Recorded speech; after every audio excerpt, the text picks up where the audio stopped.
अपने सामने खड़े देवराज की ओर देखते हुए यशवर्धन राव ने मन ही मन सिर हिलाया। इस बच्चे का हमला न केवल मानक के अनुरूप है, बल्कि उसकी आक्रमण लय भी उत्कृष्ट है। वो पूरी ताकत से हमला नहीं कर रहा है और इस तरह उसकी आक्रमण शक्ति थोड़ी कमजोर है, लेकिन उसके हमलों में ज्यादा पैटर्न है। अपने शरीर को हिलाते हुए, अपने हमले से आ रही शक्ति का लाभ उठाते हुए देवराज ने अपने हाथ में पकड़ी भारी तलवार को आगे की ओर तान दिया। फिर उसने एक साधारण वार किया। भारी तलवार पर लगभग तुरंत ही एक चांदी सफेद आभा प्रकट हुई और उसी समय एक शुद्ध सफेद धार निकली। जब भारी तलवार केवल 1/3 मीटर, 1 हाथ से भी कम दूरी पर थी, यशवर्धन ने गति पकड़ी। उसकी गति बहुत तेज थी। दाहिना हाथ पीठ के पीछे करके उसने अपने बाएं हाथ की ढाल को आगे की ओर रोकने के लिए उठाया। उसने देवराज की भारी तलवार को सीधे नहीं रोका, बल्कि संपर्क में आते ही उसने अपनी ढाल को थोड़ा झुका दिया। धत देवराज को बस इतना लगा कि तलवार ढाल से छू गई। कोई सीधा वार नहीं हुआ। उसकी तलवार झुकी हुई ढाल के ऊपर से फिसल गई। शुद्ध श्वेत धार यशवर्धन की ढाल के सामने से छू गई, जिससे चिंगारियां निकलने लगी। अगले ही पल उसने एक बड़ी ढाल को अपने चेहरे पर गिरते देखा। धम से देवराज 7-8 मीटर दूर जा गिरा और बुरी तरह जमीन पर गिर पड़ा। इस पूरी प्रक्रिया के दौरान उसने समय रहते दीप्तिमान ढाल का इस्तेमाल करके अपने शरीर की रक्षा की, इससे पहले कि अगले ही पल वो उड़कर दूर चला जाता। खड़े होने से पहले देवराज पूरी तरह से स्तब्ध चेहरे के साथ जमीन पर रेंगने लगा। यशवर्धन के हाथ में कोई हथियार नहीं था। उसके पास सिर्फ एक ढाल थी, लेकिन ये ढाल युद्ध को समाप्त करने और उसे हराने के लिए काफी थी। कचरा। यशवर्धन ने ठंडे स्वर में ये शब्द थूक दिया। देवराज की निगाहें जम गई। जैसे ही उसने अपनी भारी तलवार उठाई, उसने एक बार फिर सलाम किया। गुरुवर, कृपया मुझे अपना मार्गदर्शन दीजिए। सलाम करने के बाद वो फिर से आगे बढ़ा।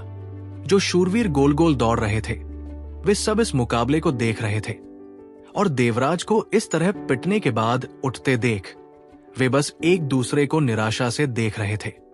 ये छोटा सा लड़का बहुत काबिल है। मैंने पहली बार हमारे हॉल में किसी ऐसे व्यक्ति को देखा है जिसने असुर यश को लगातार 2 बार चुनौती देने की हिम्मत की है। उन्हें कैसे पता था कि शौर्य देव के साथ उसका प्रशिक्षण कितना क्रूर था। एक बार गिरना उसके लिए कोई मायने नहीं रखता था। इसके अलावा ये उसकी दीप्तिमान ढाल थी जिसने उस प्रहार की अधिकांश शक्ति को सोख लिया था। शौर्य ने उसे हर बार हार का स्वाद चखने पर और भी साहसी बनने के लिए प्रशिक्षित किया था। उसे हर हार से सीखने और खुद को बेहतर बनाने के तरीके खोजने की शिक्षा दी गई थी। देवराज ने एक बार फिर हमला किया। उसके कदम थोड़े समय के लिए समायोजित हुए। उसकी गति स्पष्ट रूप से कम हो गई थी, लेकिन उसके कदम और भी स्थिर थे। इस बार उसने जो कौशल इस्तेमाल किया वह कांटेदार प्रहार नहीं, बल्कि बिजली प्रहार था। सुनहरे प्रकाश की एक चमक के साथ उसके पवित्र जागरण से आंतरिक आध्यात्मिक ऊर्जा फूट पड़ी। बिजली प्रहार और कांटेदार प्रहार में अंतर यह था कि कांटेदार प्रहार एक सरल आगे की ओर प्रहार था, जबकि बिजली प्रहार आसानी से दिशा बदल सकता था। आंतरिक आध्यात्मिक ऊर्जा। तीसरा कदम। जो शूरवीर गोल गोल दौड़ रहे थे वे स्तब्ध रह गए। यशवर्धन के चेहरे पर कोई बदलाव नहीं था। वो पहले की तरह ही आगे बढ़ रहा था।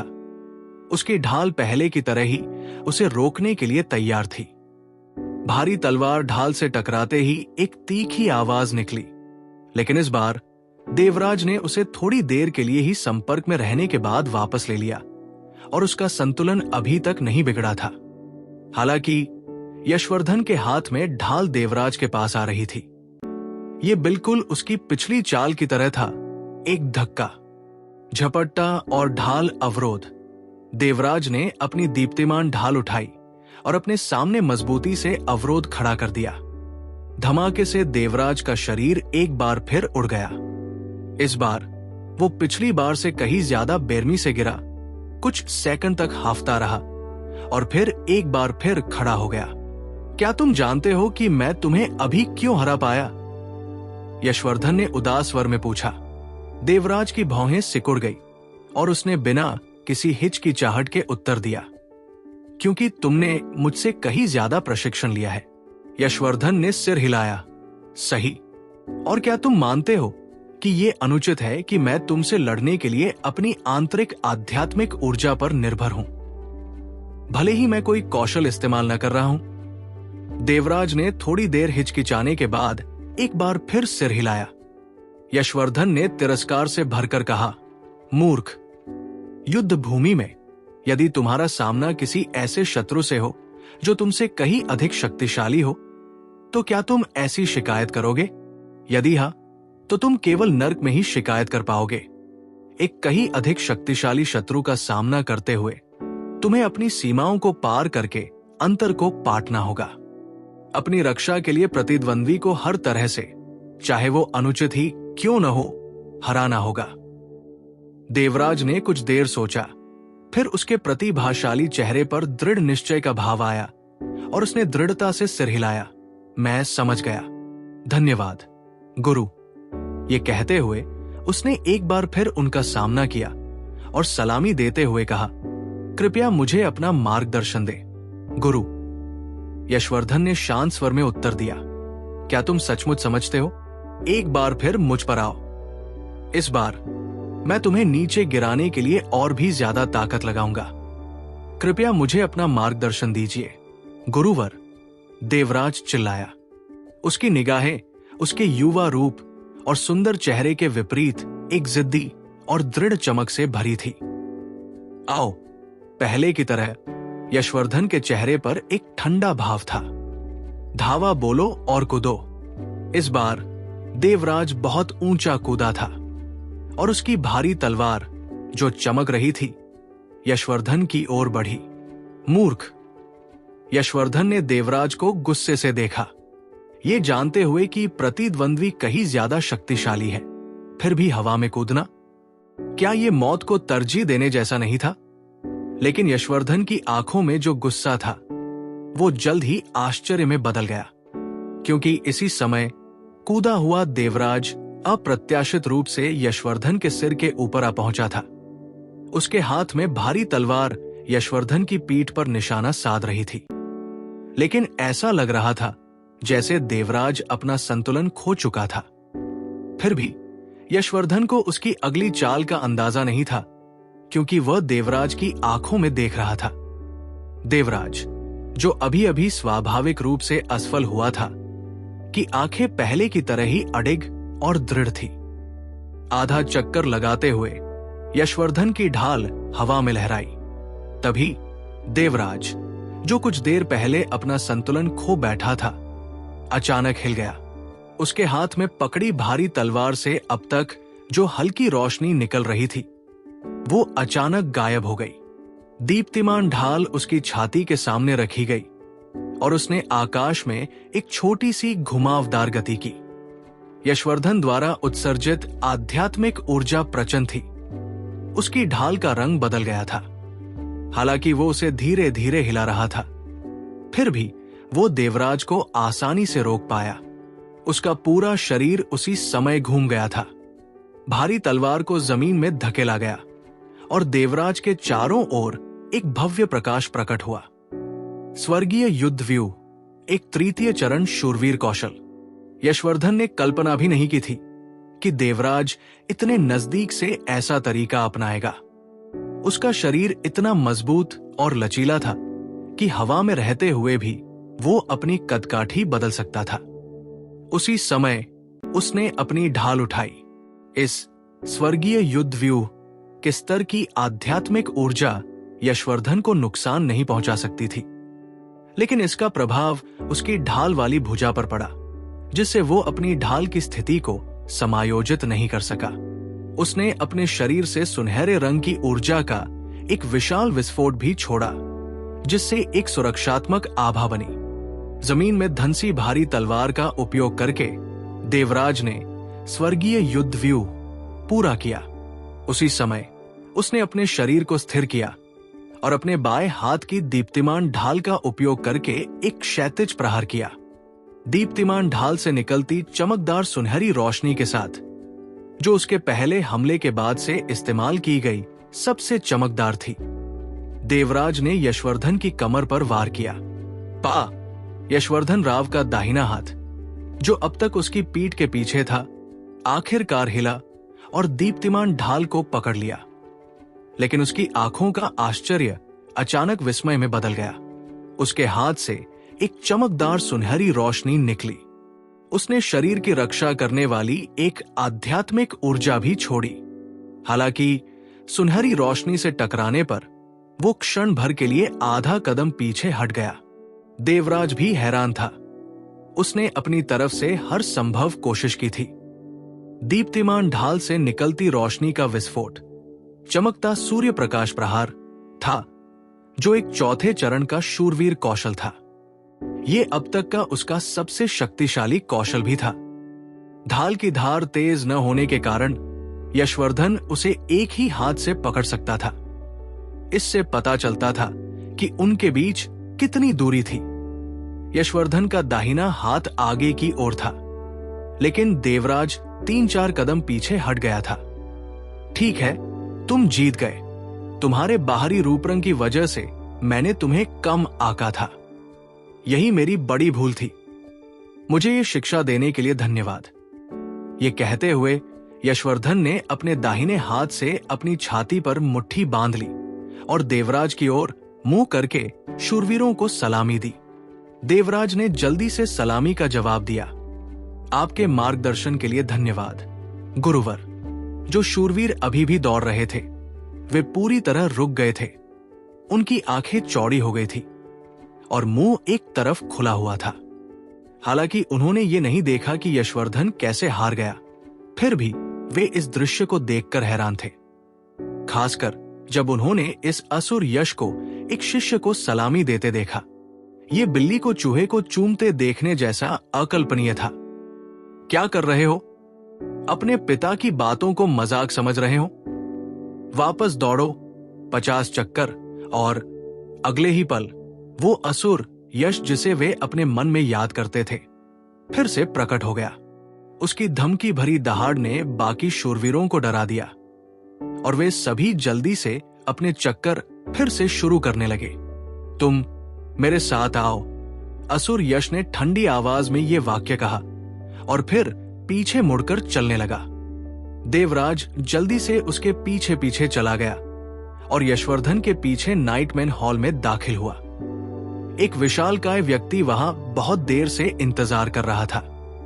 उन्हें अंदर आते देख वो मुस्कुराया और पूछा, कैसा रहा? बिल्कुल जैसा मैंने कहा था, है ना?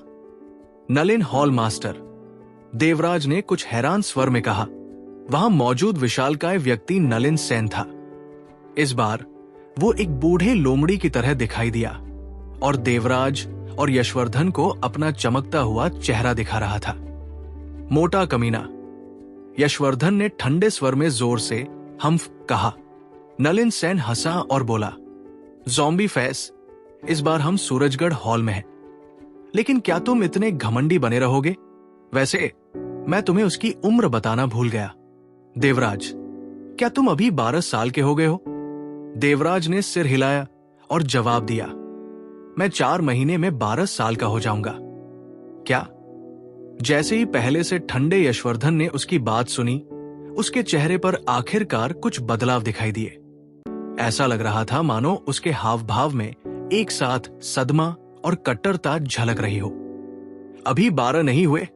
तुम अभी 12 नहीं हुए हो और तुम अभी भी शाइनिंग सोलर स्ट्राइक इस्तेमाल कर सकते हो। देवराज ने पहले जो ढाल कौशल इस्तेमाल किया था, उस पर उसकी नजर कैसे नहीं पड़ी? नलिन सेन ने गर्व से उत्तर दिया, क्या मैंने तुम्हें नहीं बताया था कि हमारे सूरजगढ़ हॉल में एक अद्वितीय प्रतिभा आई थी? क्या तुम अद्वितीय शब्द समझते हो? बेवकूफ। यशवर्धन को ऐसा लग रहा था जैसे उसने नलिन सेन के ताने पर ध्यान ही नहीं दिया। उसका बर्फ जैसा ठंडा चेहरा अविश्वसनीय रूप से गंभीर था, जैसे उसने अपनी नजर देवराज पर गड़ा दी हो। चूंकि तुम शाइनिंग सोलर स्ट्राइक और हेवनली बैटल एरे दोनों का इस्तेमाल कर सकते हो, तो तुमने अब तक सिर्फ प्रतिशोध नाइट की क्षमताएं ही सीखी है ना? तुमने प्रतिशोध नाइट के रूप में अभ्यास जारी क्यों नहीं रखा, बल्कि एक संरक्षक नाइट बनना क्यों चुना? देवराज ने बिना किसी हिचकिचाहट के उत्तर दिया। मुझे आशा है कि मैं उन सभी चीजों की रक्षा करने में सक्षम हूं जिनकी मैं रक्षा करना चाहता हूं।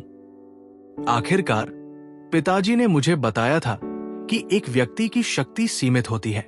अपनी मातृभूमि की रक्षा के लिए राक्षस जाति से लड़ते समय एक संरक्षक शूरवीर की भूमिका प्रतिशोध शूरवीर से कहीं अधिक महत्वपूर्ण होती है। यशवर्धन की आंखें चमक उठीं। वो मुस्कुराया, धीरे से सिर हिलाया और बोला, अच्छा, आज से तुम मेरे साथ अकेले ही संरक्षक शूरवीर के कौशल सीखोगे। मेरी अनुमति के बिना तुम दूसरे शूरवीरों से द्वंद्व युद्ध नहीं कर सकते, समझे? देवराज एक पल के लिए स्तब्ध रह गया, फिर बोला, लेकिन अगर मेरे पास पर्याप्त वास्तविक युद्ध अनुभव नहीं है तो क्या इससे मेरे प्रशिक्षण पर असर नहीं पड़ेगा?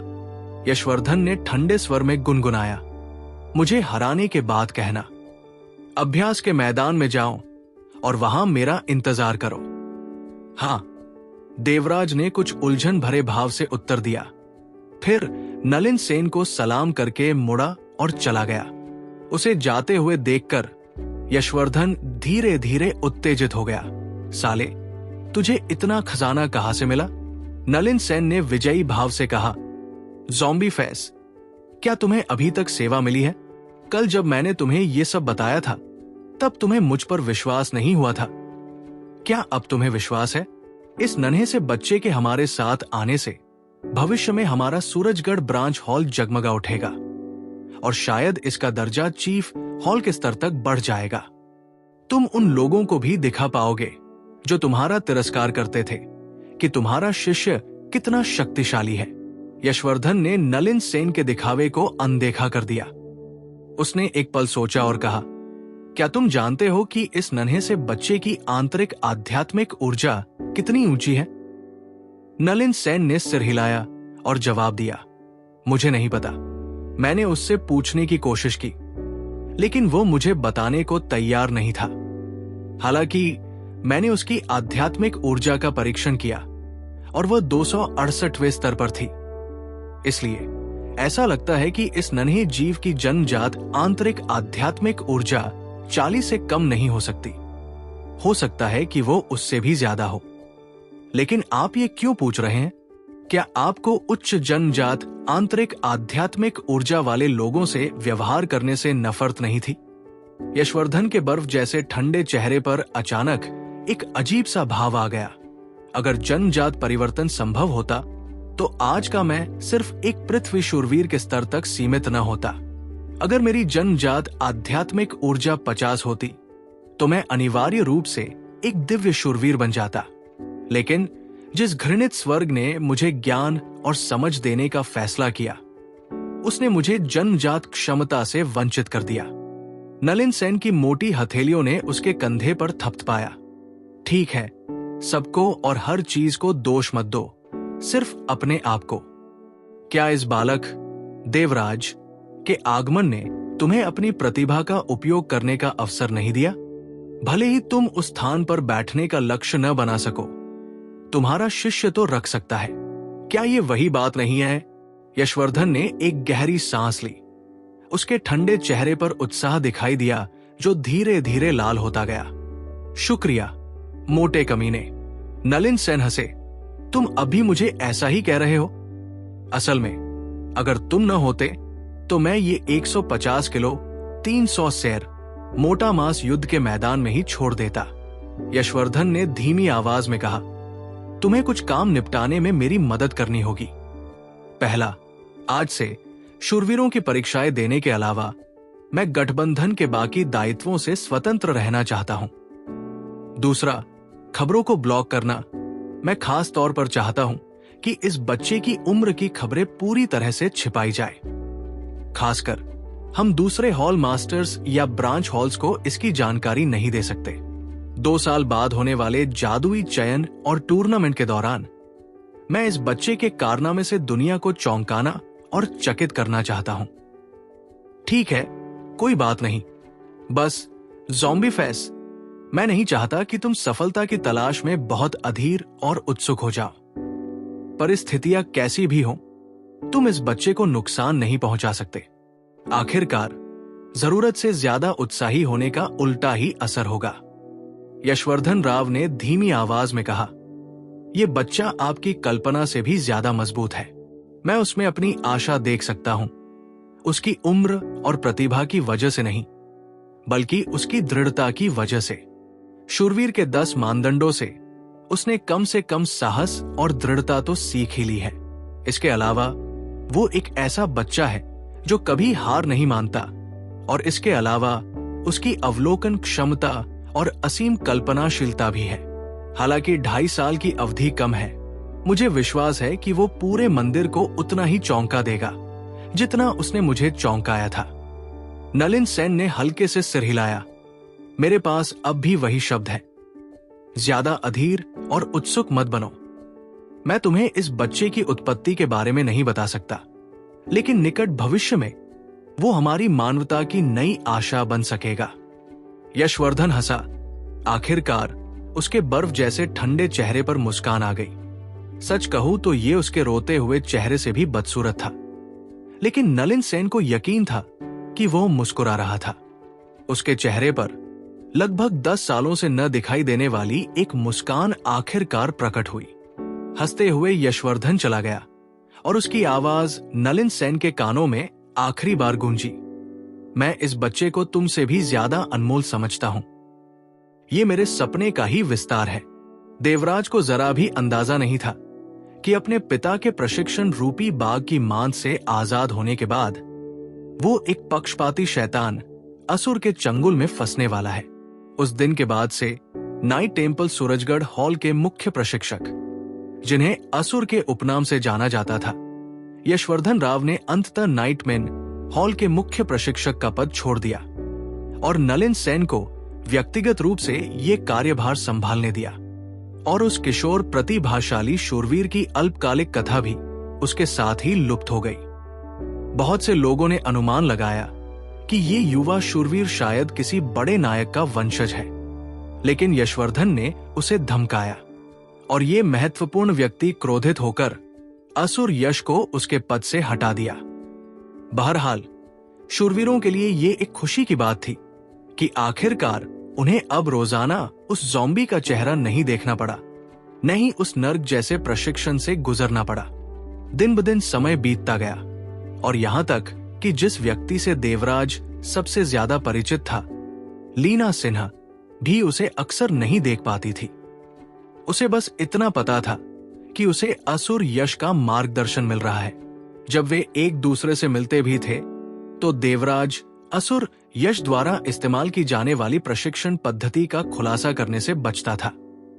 सूरजगढ़ हॉल में परोसा जाने वाला खाना बहुत अच्छा था और यह भी कि देवराज को खुद विशेष उपचार मिलता था। प्रशिक्षण से उसका शरीर निखर गया, उसे पर्याप्त और आरामदायक पोषण मिला और परिणाम स्वरूप उसका शरीर बहुत तेजी से विकसित हुआ। किसी को भी आश्चर्य हो सकता था कि उसका चेहरा और भी कोमल और आकर्षक हो गया था। 2 साल बाद सूरजगढ़ ब्रांच हॉल का परीक्षा स्थल। डांग डांग डांग हथियार एक दूसरे से टकरा रहे थे, क्योंकि एक पवित्र वातावरण परीक्षा स्थल को पूरी तरह से भर रहा था, जो एक जादुई अवरोध से सुरक्षित था। इसका बाहरी हिस्सा भी प्रभावित नहीं होगा। पेंग, एक आकृति दिखाई दे रही थी। उसे पीछे धकेला गया और वो लगातार 20 मीटर से ज्यादा दूर एक दीवार की ओर उड़ती रही, फिर धीरे धीरे नीचे गिर गई। जिस आकृति को उड़ाकर दूर भेजा गया था उसकी ऊंचाई लगभग 1.7 मीटर थी। वो काफी हृष्ट-पुष्ट लग रही थी, लेकिन साथ ही बहुत दुबली-पतली भी। उस आकृति ने नीले रंग का परिधान पहना था।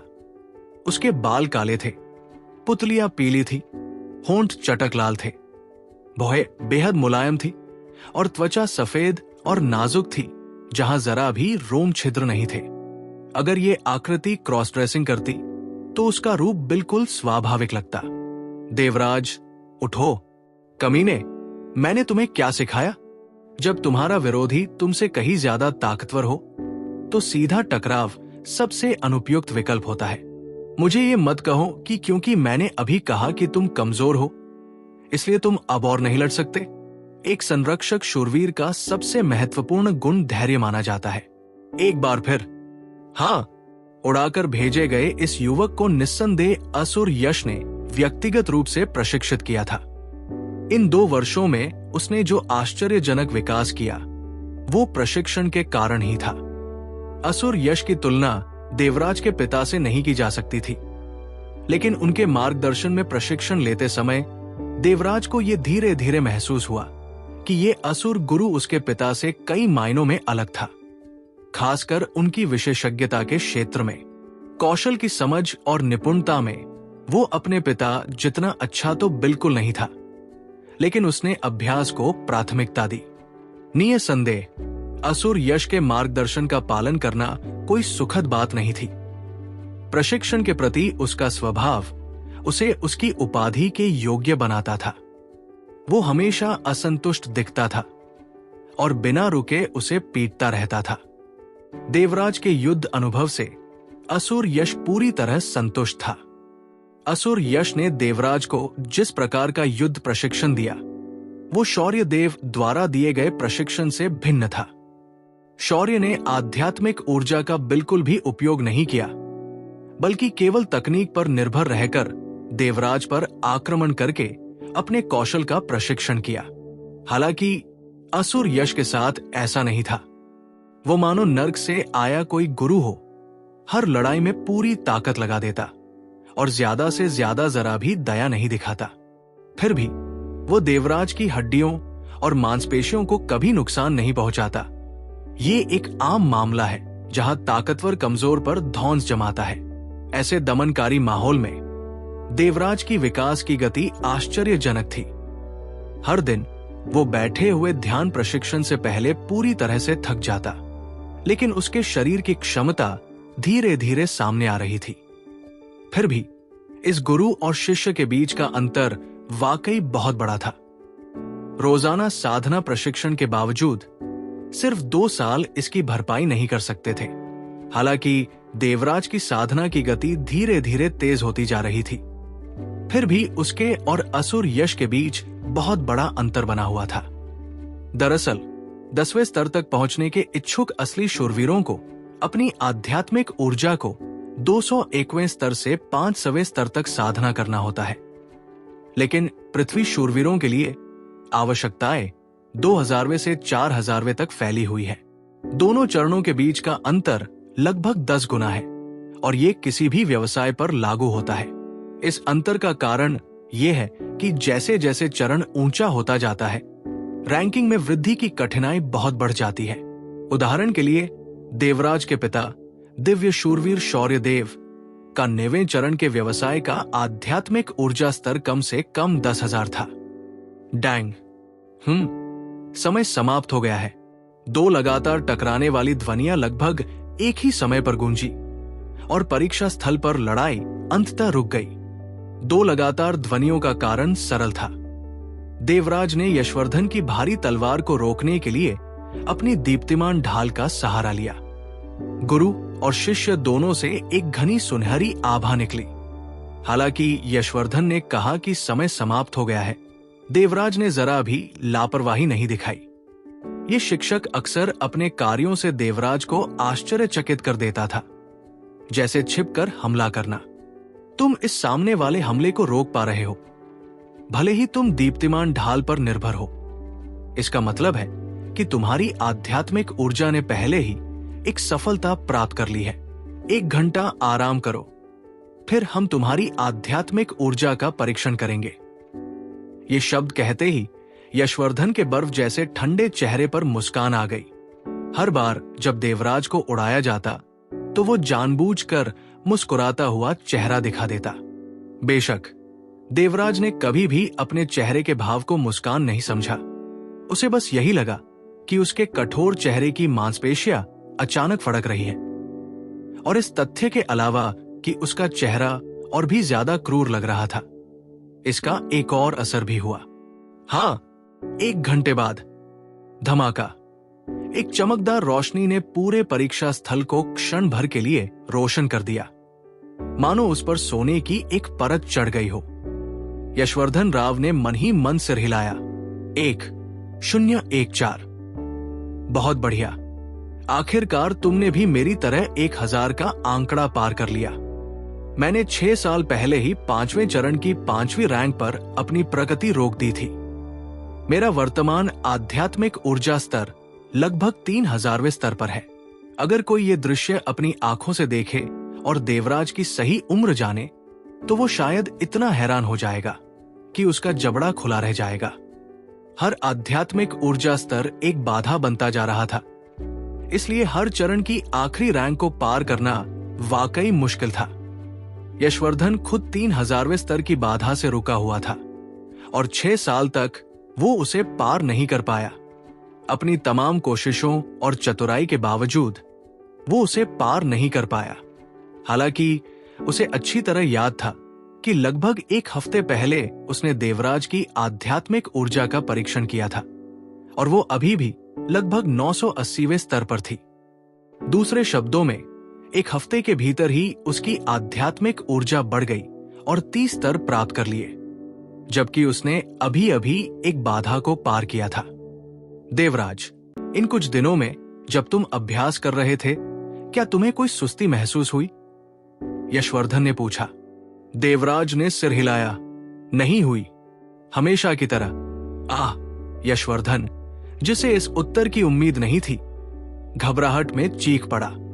देवराज एक तरफ अविचलित खड़ा उन्हें देखता रहा। जाहिर है कि यह पहली बार नहीं था जब उसने अपने गुरु के चेहरे पर इस तरह का भाव देखा था।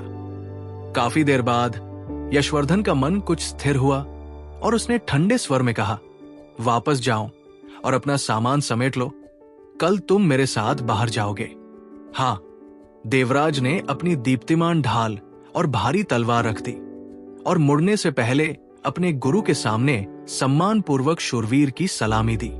जैसे ही उसने प्रवेश द्वार से गायब हो रहे देवराज की ओर देखा, यशवर्धन ने ऊपर देखा और दुख और आक्रोश से भरकर जोर से चिल्लाया, स्वर्ग की कोई सीमा नहीं है। दुष्ट स्वर्ग, तुम कमीनों, तुम बिल्कुल अमानवीय हो। इस बदमाश को तो असल में अड़चन का एहसास भी नहीं हुआ। ये जनजात प्रतिभाएं उसे किस स्तर तक पहुंचाएंगी? 2 साल में उसने 268वें से 1014वें आध्यात्मिक ऊर्जा स्तर को पार कर लिया।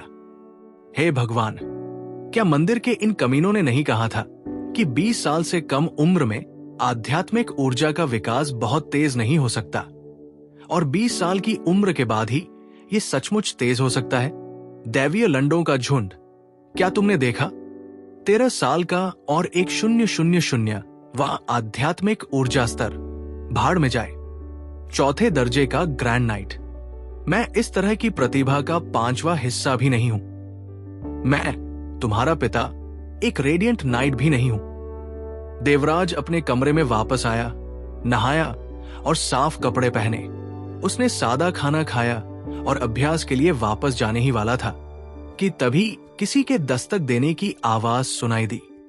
बहन जो आ रही थी वो लीना सिन्हा थी। हालांकि वे अब भी कभी कभार मिल सकते थे, लेकिन लीना देवराज के आकर्षक रूप को जिस तरह से देखती थी वो पहले जैसा ही था। वो उसे घूरे बिना नहीं रह सकी, खासकर तब जब उसके शरीर से अभी अभी किए गए स्नान की हल्की सी खुशबू आ रही थी। मैंने अभी अभी अपना अभ्यास समाप्त किया है और संयोग से तुम्हें वापस आते देखा, इसलिए मैंने सोचा कि मैं तुम्हारे पास आऊं। लीना ने देवराज के गीले बालों को सहलाते हुए एक प्यारी सी मुस्कान दी। देवराज ने शर्म से कहा, बहन तुम अंदर आओ, मैं तुम्हारे लिए 1 कप पानी लाता हूं। इतना औपचारिक मत बनो, मैं तो बस तुमसे मिलने आई थी। लीना ने अंदर आते ही बड़े ही सहज भाव से देवराज का कंधा पकड़ लिया हालांकि देवराज की ऊंचाई पहले से ही 1.7 मीटर थी। लीना की लंबाई 1.75 मीटर थी। उसकी पतली जांघें, पतली कमर और गोल नितंब अनगिनत लोगों को उत्तेजित कर सकते थे। बस कोई भी उसके पास जाने की हिम्मत नहीं करता था। वो औरत जिसे नर्क गुलाब कहा जाता था। देवराज के कंधे पर थपथपाने के बाद वो उसकी बाहों पर चुटकी काटने लगी और एक मजेदार मुस्कान के साथ बोली, लगता है आखिरकार नतीजे दिखने लगे हैं। तुम और भी ज्यादा आकर्षक होते जा रहे हो। कभी कभी बड़ी बहन तुम्हें सचमुच खा जाना चाहती है। काश मेरी त्वचा भी तुम्हारी जैसी अच्छी होती। देवराज बेबस होकर बोला, बहन चलो फिर शुरू करते हैं। क्या तुम्हें लगता है कि मैं भी ऐसा ही महसूस करता हूं? मेरा रूप मुझे मेरे माता पिता ने दिया है। मैं इसमें कुछ नहीं कर सकता। मैं बस मां जैसा दिखता हूं और कुछ नहीं। लीना हंस पड़ी। ठीक है, मैं रुकती हूं। चलो ठीक से बात करते हैं। आधे साल बाद जादुई शिकार और चयन प्रतियोगिता होगी। मैं पहले ही ग्रैंड नाइट के दूसरे पायदान को पार कर चुकी हूं। इसलिए इस बार जादुई शिकार में प्रतिभागी के रूप में चुने जाने के लिए कड़ी मेहनत करूंगी। मैंने अंकल नलिन से कह दिया है कि वे तुम्हें अपने साथ ले आए ताकि तुम इस दृश्य का अनुभव कर सको। 5 साल बाद तुम, जो अभी 12 साल के भी नहीं हो, जादुई शिकार और चयन में आगे बढ़ सकोगे। उस समय तुम्हें पहले से ही कुछ प्रत्यक्ष अनुभव होगा। बस हमें अभी भी असुर यश की सहमति चाहिए। बेहतर होगा कि तुम खुद उसे बता दो। ज्यादा से ज्यादा अंकल नलिन उसे तुम्हें जाने देने का आदेश दे देंगे और वो इस बारे में कुछ नहीं कर पाएगा। देवराज हंसा। ठीक है, मैं उसे बता दूंगा। बहन, मैं कल शिक्षक असुर के साथ बाहर जा रहा हूं। मैं उस समय उसे बता दूंगा। वो खुद को बिल्कुल असहाय महसूस कर रहा था क्योंकि असुर यश वाकई बहुत ज्यादा तनाव में था। वो उसे नलिन सेन समेत किसी और को अपने प्रशिक्षण के नतीजे दिखाने की इजाजत नहीं देता था। नलिन के शब्दों में इस ज़ॉम्बी चेहरे को सबसे ज्यादा परेशान करने वाली चीज कहा जा सकता था क्योंकि उसका संकल्प देवराज के शानदार कारनामे से दुनिया को चकित करने पर अड़ा था। लीना की आंखों में एक गहरी अनुभूति थी। छोटे भाई, तुम्हें मुझे अपने प्रशिक्षण के बारे में बताने की इजाजत नहीं है, लेकिन चूंकि तुम इस असुर यश का अनुसरण कर रहे हो, इसलिए इसमें कोई कमी नहीं रहनी चाहिए। इस बार जब हम सूरजगढ़ शहर से जादुई शिकार और चयन प्रतियोगिता में भाग लेंगे तो कई लोग होंगे, जैसे ये कमबख्त नौकरानी मेघा राठी जो भी जाने वाली थी। इसलिए तुम्हें बाद में अपनी बड़ी बहन की मदद करनी चाहिए। देवराज कुछ अवाक रह गया। बहन, तुम इतनी देर से बड़बड़ा रही हो, इसे छोड़ो। मैं जो निष्कर्ष निकाल सकता हूं, हालांकि तुम दोनों जब भी मिलते हो, झगड़ते हो, असल में तुम एक दूसरे को दोस्त की तरह मानते हो। प्यू प्यू प्यू, इस लड़की को कौन अपना दोस्त मानता है? ठीक है, मैं जा रही हूं। तुम्हें भी इस आधे साल कड़ी मेहनत करनी होगी। ये लड़की बहुत तेज तर्रार किस्म की थी।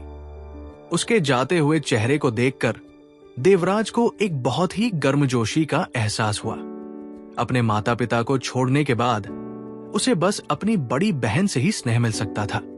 उसके दिल में लीना बहुत पहले ही उसकी प्यारी बड़ी बहन बन चुकी थी, जिसकी रक्षा के लिए वो अपनी जान देने को तैयार था। देवराज अपनी भावनाओं को व्यक्त करने में बिल्कुल भी अच्छा नहीं था, लेकिन अंदर ही अंदर वो उसके प्रति बहुत आभारी था। अपने शांत कमरे में लौटकर देवराज पालथी मारकर बैठ गया। ऐसा लग रहा था जैसे वो आखिरकार ध्यान की अवस्था में प्रवेश करने वाला था।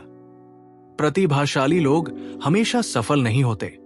अनगिनत प्रतिभाशाली लोग अपने अभ्यास के दौरान गिर पड़े और उनमें से तो और भी ज्यादा अपने स्वभाव के कारण मर गए।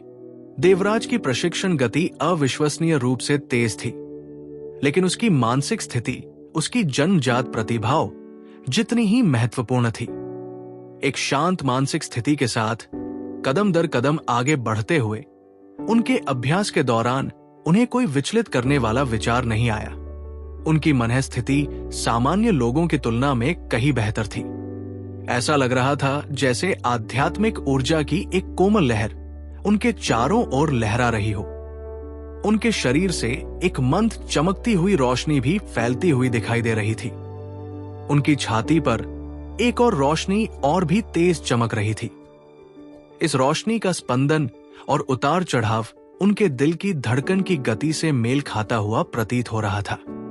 प्रकाश के वंशज जैसी शारीरिक बनावट वाले देवराज के शरीर से निकलने वाली शुद्ध पवित्र आभा ने स्वर्ग और पृथ्वी के सार का एक बड़ा हिस्सा अवशोषित कर लिया, और वह भी सामान्य लोगों की तुलना में कहीं अधिक आसानी से।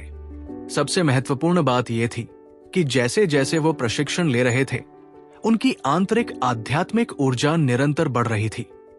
देवराज ने पाया कि उनके पास जो पवित्र प्रकाश तत्व वाली आंतरिक आध्यात्मिक ऊर्जा थी, वो अन्य शूरवीरों की तुलना में अधिक शुद्ध थी।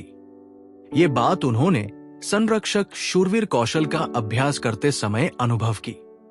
जब उसने असुर यश द्वारा सिखाए गए एक कौशल का प्रयोग किया, जिसके लिए 50 इकाई आध्यात्मिक ऊर्जा की आवश्यकता थी, तो उसमें केवल 30 इकाई ही खर्च हुई।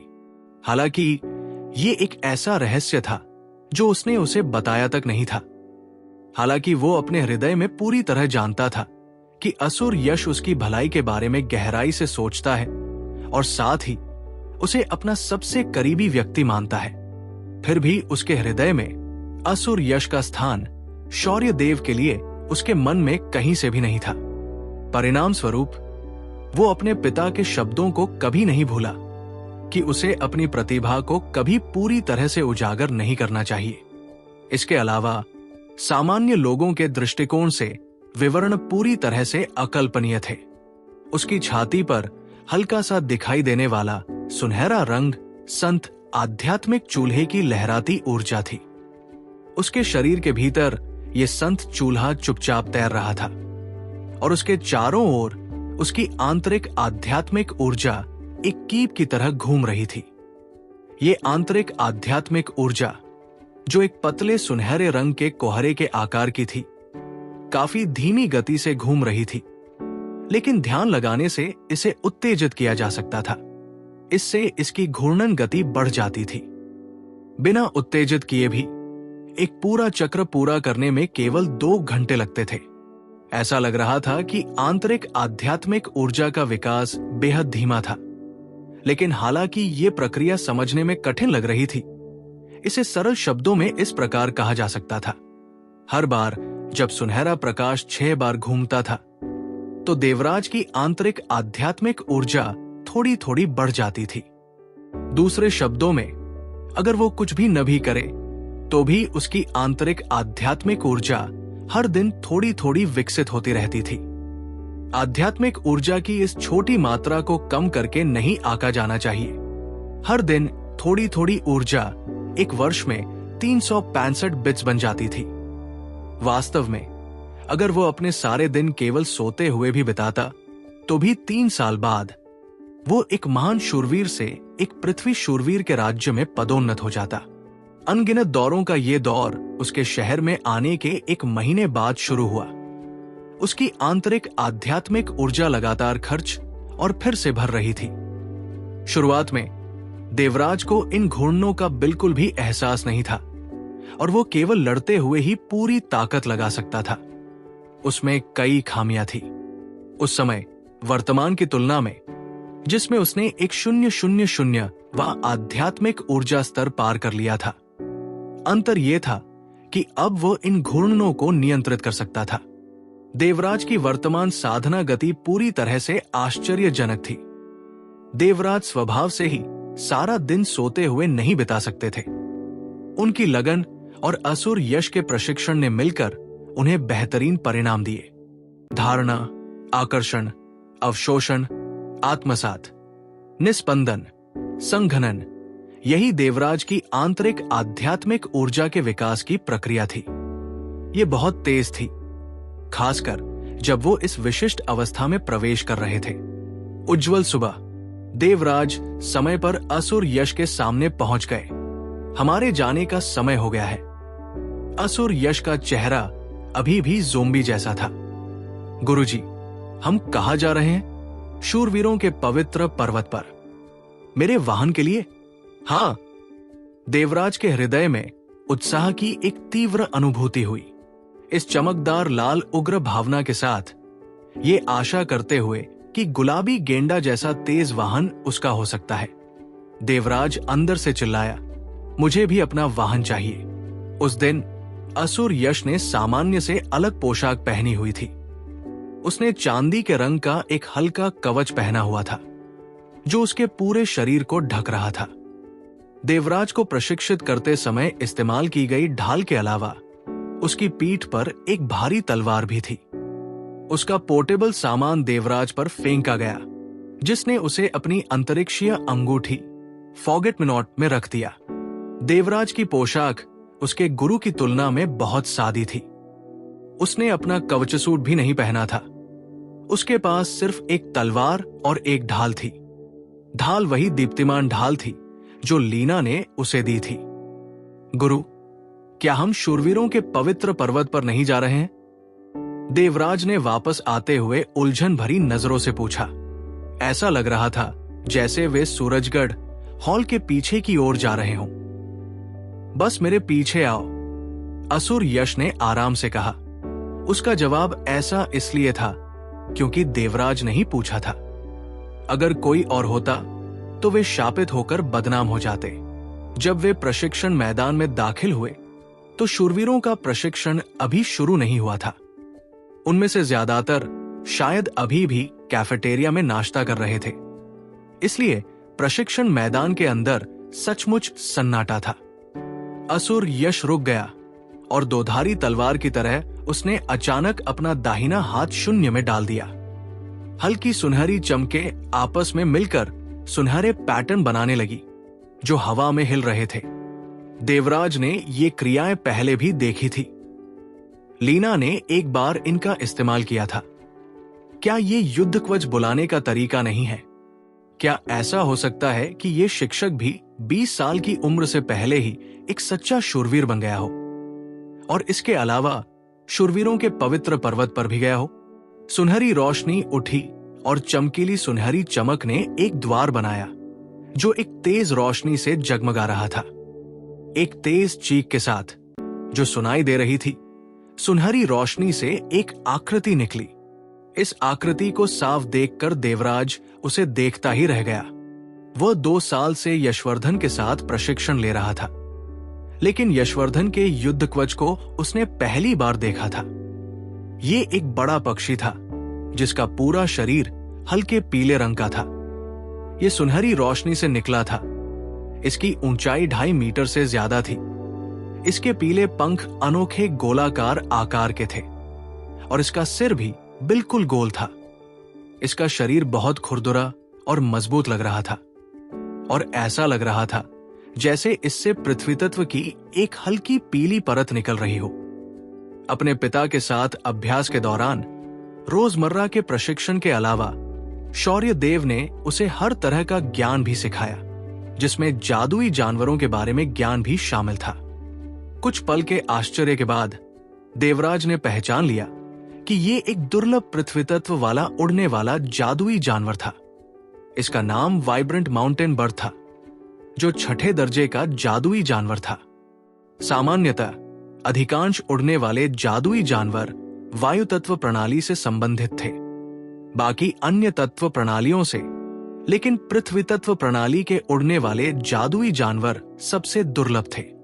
जीवंत पर्वतीय पक्षियों की गति भले ही बहुत तेज न हो, लेकिन चाहे भार वहन सीमा हो या रक्षा, समान श्रेणी का कोई भी उड़ने वाला जादुई जानवर उनका मुकाबला नहीं कर सकता था। गुरुजी, तो आप एक वायुजनित शूरवीर हैं, देवराज ने प्रशंसा से कहा। 5वें चरण के शूरवीरों में केवल वही जिसके पास उड़ने वाला युद्धक वाहन हो खुद को वायुजनित शूरवीर कह सकता था, अन्यथा उसे केवल पृथ्वी का शूरवीर ही कहा जा सकता था। निस्संदेह उसी श्रेणी में वायुजनित शूरवीर स्वाभाविक रूप से अधिक शक्तिशाली होते थे। जैसे ही यशवर्धन राव ने अपनी दुर्लभ कोमल आंखें दिखाईं, जीवंत पर्वतीय पक्षी ने अपना सिर नीचे कर लिया, उसे थोड़ा सहलाने दिया, फिर अपने विशाल पंखों को 5 मीटर चौड़ा फैलाकर थोड़ा नीचे झुक गया। यशवर्धन ने देवराज को खींचा, थोड़ा ऊपर उछला और जीवंत पर्वतीय पक्षी की पीठ पर जा गिरा। देवराज कुछ प्रतिक्रिया दे पाता, इससे पहले ही प्रचंड हवा चली। जीवंत पर्वतीय पक्षी ने थोड़ा आगे बढ़कर अपने दोनों पंख जोर से फड़फड़ाए, फिर आकाश में उड़ान भरी। देवराज पहली बार किसी उड़ते हुए जादुई जानवर पर सवार था। थोड़ा घबराकर उसने अनजाने में जीवंत पर्वतीय पक्षी के पंख पकड़ लिए।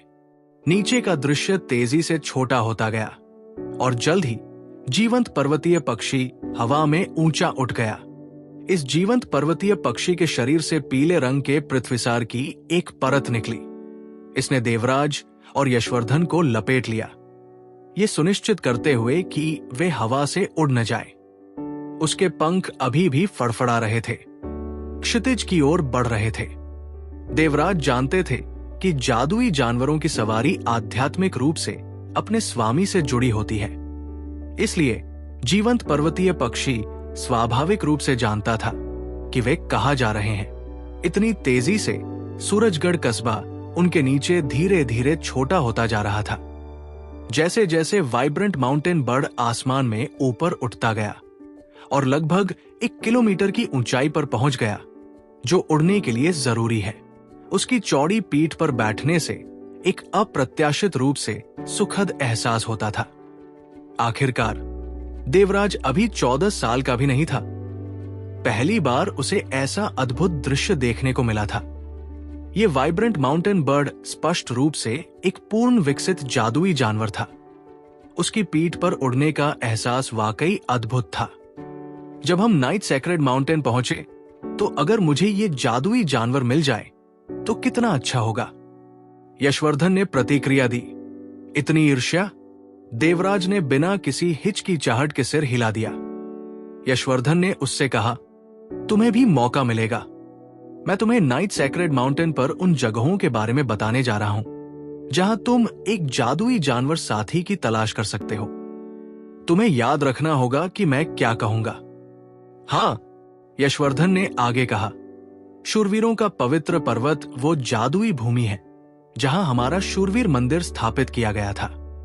ये पर्वत श्रृंखला एक आधारशिला है जिसे कई पीढ़ियों ने अथक प्रयासों के बाद स्थापित किया है। अधिक सटीक रूप से कहें तो शूरवीरों का पवित्र पर्वत अपने आप में एक विशाल जादुई समूह है। इसकी सीमा के भीतर सभी जादुई जानवर मनुष्यों के साथ मित्रवत हो जाते हैं, हालांकि उनकी शक्ति सीमित होती है। शूरवीरों के पवित्र पर्वत में सबसे पुराने जादुई जानवर मानसिक रूप से भी संवाद कर सकते हैं। पर्वत में प्रवेश करने वाले प्रत्येक मनुष्य की आयु 20 वर्ष से कम होनी चाहिए। उसकी आध्यात्मिक ऊर्जा 200वें स्तर तक पहुंच चुकी होनी चाहिए। उसे पवित्र जागृति प्राप्त होनी चाहिए और इन जादुई जानवरों के पर्याप्त निकट पहुंचने के लिए उसे शूरवीर मंदिर की स्वीकृति भी प्राप्त होनी चाहिए। आपको यह ध्यान रखना होगा कि वहां आप जीवन भर के लिए एक साथी की तलाश में होंगे, न कि केवल एक सवारी की। वो आपका सबसे वफादार दोस्त होगा और जब तक आप मर नहीं जाते वो जीवन भर आपका साथ देगा। वो आपके भविष्य के साथियों से भी अधिक विश्वसनीय होगा। शूरवीरों के पवित्र पर्वत पर सवारी ढूंढते समय भाग्य का बहुत बड़ा हाथ होता है। संयोग से शायद आपको अपने पहले कदम पर ही अपनी उपयुक्त सवारी मिल जाए। लेकिन अगर आपको यह मौका न मिले तो मुझे डर है कि अगर आप 10 साल या 100 साल भी इंतजार करें तो भी कोई जादुई जानवर आपकी ओर ध्यान नहीं देगा। इस प्रकार शूरवीरों के पवित्र पर्वत में प्रवेश करना एक तरह से भाग्य की तलाश की प्रक्रिया है। ये बात सुनकर देवराज ने पूछा, गुरुजी, मैं ये अवसर कैसे प्राप्त कर सकता हूं? यशवर्धन ने आह भरी और अपने साथी की पीठ के पंखों को धीरे से सहलाया। हर किसी का भाग्य अलग होता है। उस समय जब मैं अपने जीवंत पर्वतीय पक्षी से मिला था वो 1/3 मीटर भी ऊंचा नहीं था। फिर भी जब मैंने उसे पहली बार देखा तो मेरे हृदय में उसके प्रति गहरी आत्मीयता का भाव उत्पन्न हुआ। शूरवीरों के पवित्र पर्वत में अधिकांश जादुई जानवर मनुष्यों पर हमला नहीं करते, लेकिन कुछ हिंसक स्वभाव वाले होते हैं जो उनके क्षेत्र में कदम रखते ही आपको चेतावनी दे देंगे।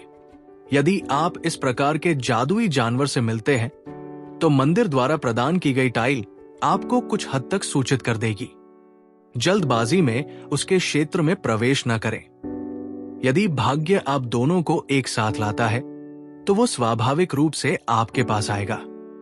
पवित्र पर्वतीय शूरवीर में इस प्रकार के जादुई जानवर अक्सर तुलनात्मक रूप से शक्तिशाली होते हैं। देवराज ने यशवर्धन के संकेत ध्यान में रखे। वो जरा भी लापरवाही नहीं बरत सकता था। एक साथी, गुरुजी सही कह रहे हैं, भविष्य में मेरा अपना एक वाहन और साथी होगा।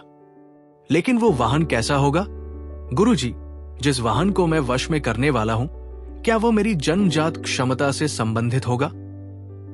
देवराज ने उत्सुकता से पूछा। यशवर्धन ने सिर हिलाया और उत्तर दिया, जरूर, ये संबंधित होगा। सीधे शब्दों में कहें तो किसी वाहन के लिए आपको स्वीकार करना आपकी जन्मजात क्षमता को स्वीकार करने जैसा है।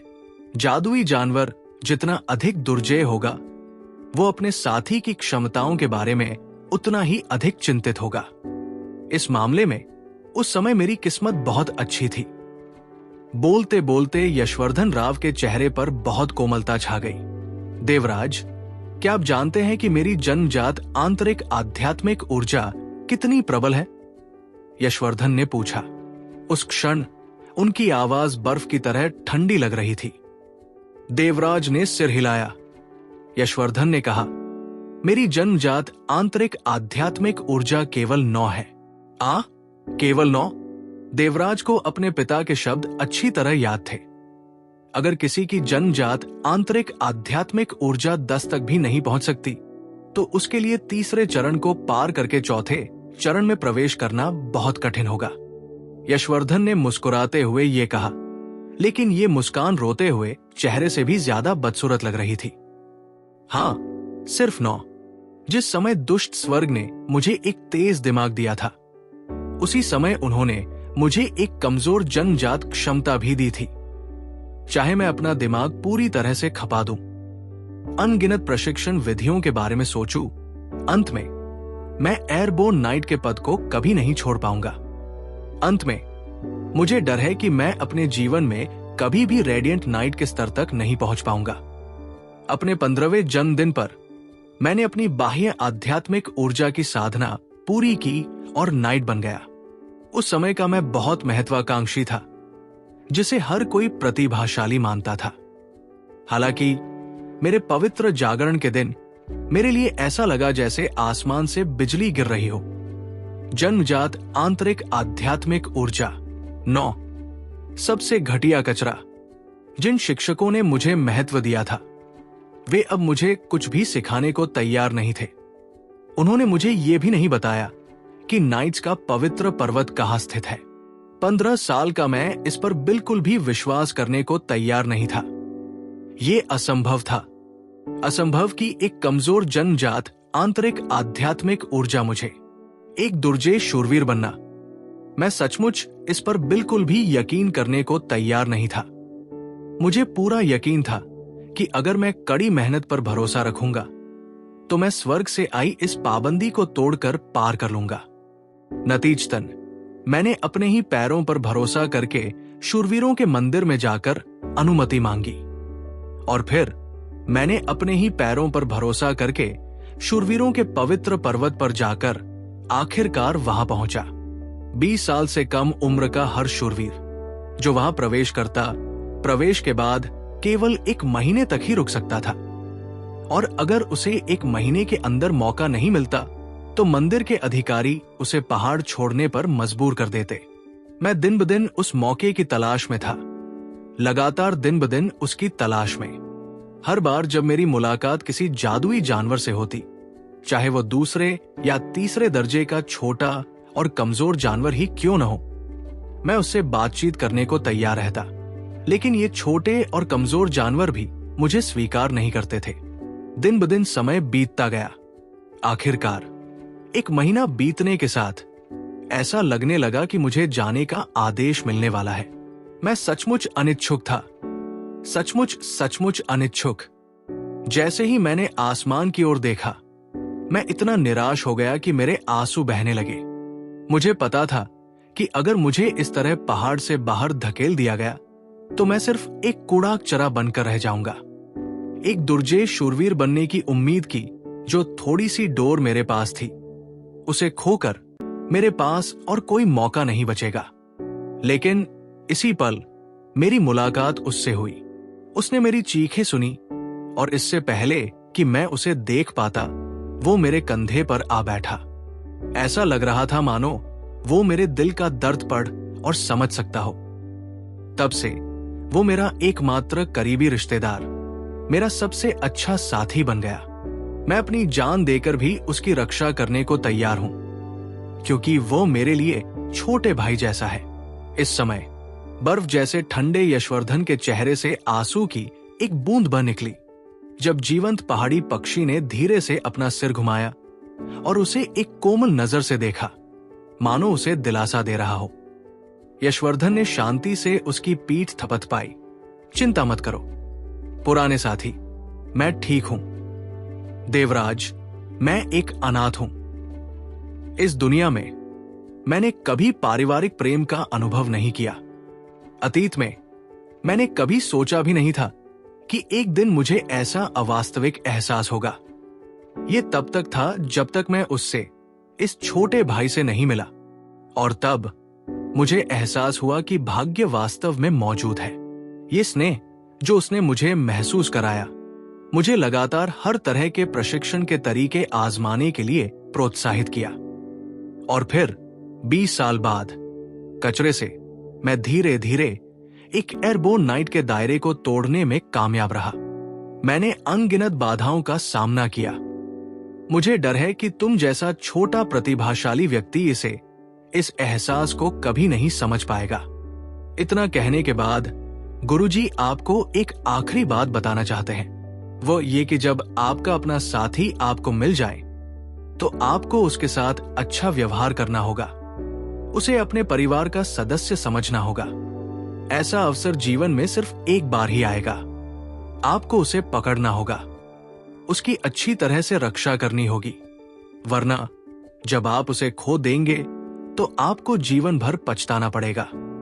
यशवर्धन का ऐसा भावुक भाषण सुनकर देवराज ने अनजाने में अपनी मुट्ठियां कस ली। वो अपने गुरु और अपने अधीन इस जीवंत पर्वतीय पक्षी दोनों के प्रति आदर से भर गया। उसके व्यक्तिगत प्रयास कम नहीं थे, लेकिन उसकी तुलना उसके गुरु के प्रयासों से कैसे की जा सकती थी?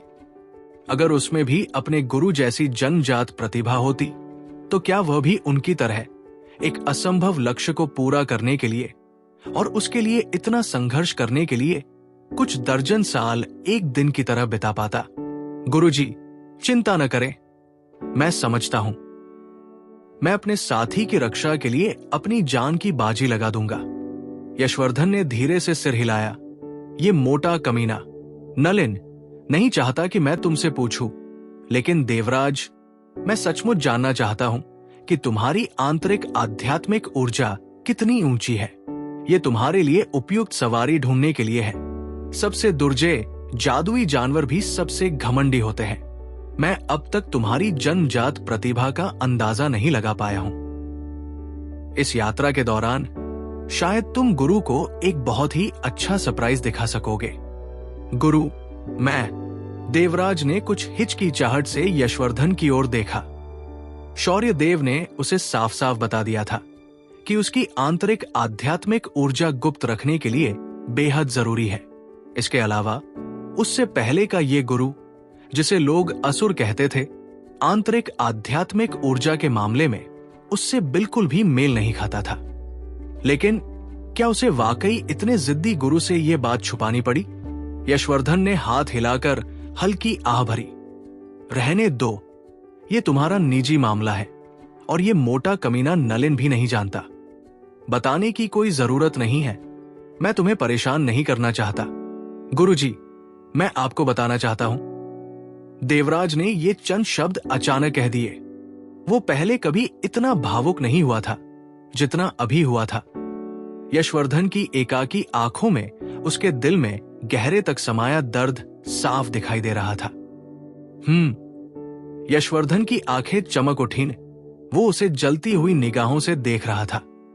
देवराज ने गहरी सांस ली और कहा, गुरुजी, 2 साल पहले से ही आपने मुझे गार्जियन नाइट के ज्ञान और कौशल से जुड़ी हर तरह की बातें पूरी लगन से सिखाई है।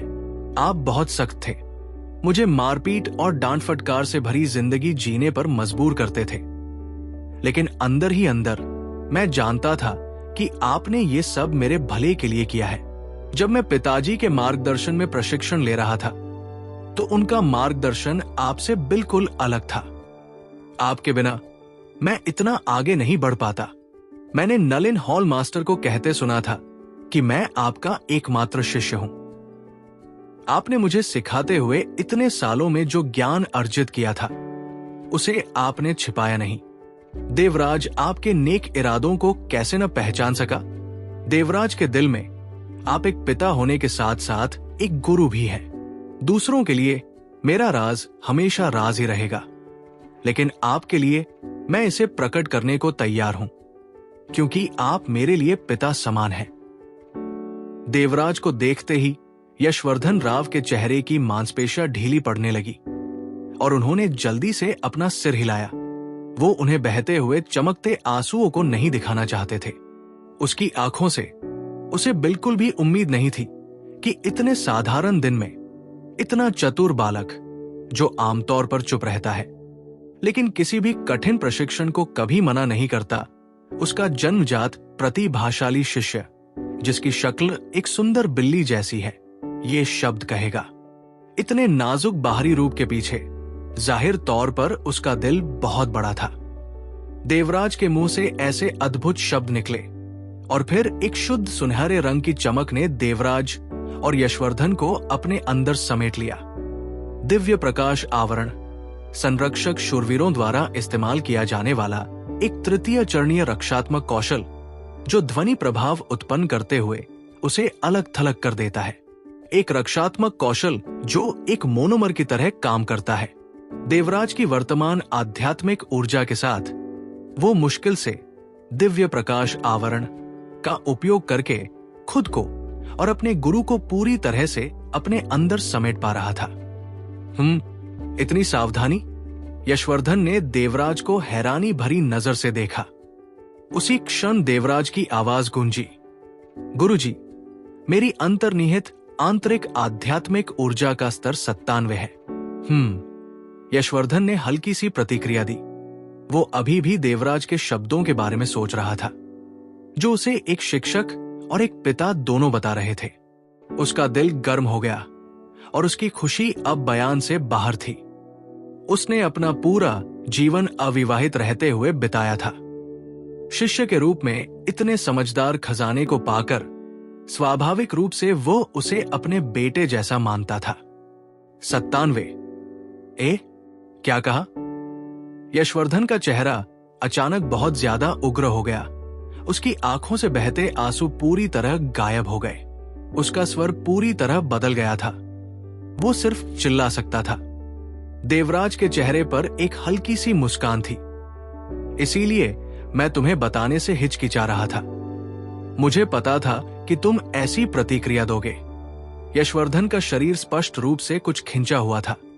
जोर से मुंह में लार भरते हुए उसने अचानक अपने हाथ हिलाए, जिससे एक और भी ज्यादा प्रभावशाली दिव्य प्रकाश आवरण बन गया, जो उसके शरीर से फैल गया और गुरु और शिष्य दोनों को एक और परत से ढक दिया।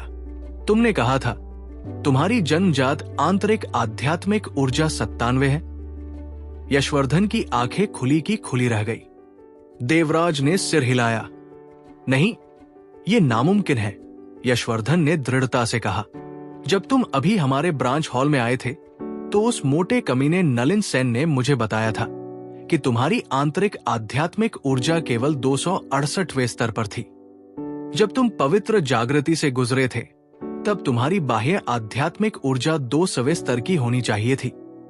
इसलिए भले ही तुम्हारी जन्मजात क्षमता इतनी जबरदस्त हो, तुम्हारी जन्मजात आंतरिक आध्यात्मिक ऊर्जा 68 से ज्यादा नहीं होनी चाहिए। देवराज ने अपना सिर खुजलाया। उस समय मेरी आंतरिक आध्यात्मिक ऊर्जा 100 से कहीं ज्यादा थी। बस मैं एक आध्यात्मिक चूल्हे के साथ जुड़ गया था, इसलिए मेरी आंतरिक आध्यात्मिक ऊर्जा अस्थायी रूप से क्षीण हो गई थी। क्या तुमने ध्यान नहीं दिया कि पहले महीने के दौरान जब हमने साथ में प्रशिक्षण लिया था, मेरी आंतरिक आध्यात्मिक ऊर्जा अद्भुत गति से विकसित हुई थी। ये आध्यात्मिक चूल्हे के साथ जुड़ने से क्षीण हुई आध्यात्मिक ऊर्जा की पुनर्स्थापना थी। आध्यात्मिक चूल्हा, तुम्हारे पास तो एक आध्यात्मिक चूल्हा भी है। यशवर्धन ने आश्चर्य से अपने वाइब्रेंट माउंटेन बर्ड के पंख लगभग नोच लिए जैसे ही उसने देवराज को बेचैनी से देखा। बदबूदार छोटे बच्चे, क्या तुम जानते हो कि मैं अभी क्या करना चाहता हूं? यशवर्धन की आंखों में एक अशुभ चमक दिखाई दी। देवराज ने उसे आश्चर्य से देखा। गुरुजी, आप क्या करना चाहते हैं? यशवर्धन के गालों से आंसू बह रहे थे। मैं सचमुच तुम्हें लात मारकर गिरा देना चाहता हूं। हे भगवान, तुम्हें मुझे बताना ही क्यों पड़ा? तुमने तो मुझे मानसिक रूप से घायल कर दिया है। मुझे पूछना ही क्यों पड़ा? ये तो शर्मनाक है। ये तो बस शर्मनाक है। पूरे 1 घंटे के बाद यशवर्धन की भावनात्मक स्थिति आखिरकार स्थिर हुई, लेकिन जब भी वो देवराज के कोमल जेड जैसे चेहरे को देखने के लिए मुड़ता, तो उसे लगभग उसके बाएं गाल पर 9 और दाएं गाल पर 7 लिखा हुआ दिखाई देता, और उसकी नाक पर एक आध्यात्मिक चूल्हा बना हुआ था। एक और पूरे 1 घंटे के बाद जब यशवर्धन का मन आखिरकार स्थिर हुआ, तो देवराज ने अनुरोध किया, गुरुजी, मैं एक जादुई जानवर ढूंढने के लिए आपकी मदद पर निर्भर रहूंगा, जो मेरा साथी बनने के लिए उपयुक्त हो। यशवर्धन ने उसकी ओर देखा। स्वाभाविक रूप से साधना का स्तर जितना ऊंचा होगा, उतना ही बेहतर होगा, लेकिन तुम्हारी क्षमता को देखते हुए तुम्हें देखकर 7वें या 8वें चरण वाले जादुई जानवर भी अपनी हीनता पर शर्मिंदा हो सकते हैं। ऐसा कोई तरीका नहीं है जिससे वे तुम्हारे साथी बनने के लिए पर्याप्त आत्मविश्वासी हो सके। ज्यादा से ज्यादा हम 9वें चरण वाला एक युवा जादुई जानवर ढूंढ सकते हैं। ठीक है, तुम्हें किस तरह का आध्यात्मिक चूल्हा मिला? पूछते हुए उसने एक लौकी का कौर पीने के लिए निकाला। संत आध्यात्मिक चूल्हा। पफ। यशवर्धन राव ने अभी अभी जो पानी पिया था वो छलक पड़ा। तुम इंसान भी हो? प्लीज मेरे साथ इतना क्रूर मत बनो। यशवर्धन का चेहरा दुख और आक्रोश से भरा हुआ था। देवराज ने विचलित होकर पूछा, गुरुजी, क्या आप ठीक है? संत आध्यात्मिक चूल्हा एक ऐसा आध्यात्मिक चूल्हा होना चाहिए जो हम शूरवीरों के लिए उपयुक्त हो, जो रैंकिंग में सबसे नीचे है ना? यशवर्धन ने गहरी सांस ली। मैं तुम्हें एक बार फिर बता दूं, इस चाचा का दिल अभी अभी टूटा है। तुम बिल्कुल नहीं समझते। धिक्कार है। ये सही है, संत आध्यात्मिक चूल्हे रैंकिंग में सबसे नीचे हैं। लेकिन क्या तुम जानते हो कि 3 महान दिव्य शूरवीरों में से 2 पुराने संरक्षक शूरवीर हैं, और उन दोनों के पास एक संत आध्यात्मिक चूल्हा है? मुझे नहीं पता था। देवराज ने गंभीरता से जवाब दिया। यशवर्धन ने गुस्से से कहा, एक संत आध्यात्मिक चूल्हा सहयोगी युद्धों में सबसे उत्तम आध्यात्मिक चूल्हा माना जा सकता है। एक शूरवीर जो संत आध्यात्मिक चूल्हे के साथ जुड़ गया है, वो एक ही समय में अपने सभी साथियों की देखभाल कर सकेगा और उनकी सुरक्षा कम से कम 30% बढ़ा सकेगा। सौभाग्य से तुमने मुझे ये सब बताया। शूरवीरों के पवित्र पर्वत से लौटने के बाद मैं तुम्हें इस संत आध्यात्मिक चूल्हे का उपयोग ठीक से सिखाऊंगा। जीवंत पर्वतीय पक्षी दक्षिण की ओर उड़ता रहा। हालांकि 6ठे चरण के अधिकांश जादुई जानवरों की तुलना में उसकी उड़ान की गति धीमी थी, फिर भी वो जमीन पर चलने की तुलना में बहुत तेज थी। शूरवीरों का पवित्र पर्वत मंदिर गठबंधन के उत्तर पूर्व में स्थित था। ये शूरवीर मंदिर की सीमा पर था। सूरजगढ़ शहर से ये बहुत दूर था। अधिक सटीक रूप से सूरजगढ़ शहर मंदिर गठबंधन के दक्षिणी भाग में था, इसलिए वहां पहुंचने से पहले मंदिर गठबंधन के लगभग पूरे क्षेत्र को पार करना पड़ता था। सभी 6 महान मंदिरों की स्थितियां मंदिर गठबंधन की सीमाओं पर थी, जो उसे पूरी तरह से घेरे हुए थी और उसके क्षेत्र की रक्षा कर रही थी। नाइट मंदिर का मुख्यालय वास्तव में उसके केंद्र में था और 6 मंदिर क्षेत्र के केंद्र से लगभग समान दूरी पर थे। इन 6 महान मंदिरों द्वारा उत्पन्न भय और सुरक्षा के कारण इतने वर्षों तक राक्षस जाति मानव भूमि पर अपना आक्रमण जारी नहीं रख सकी।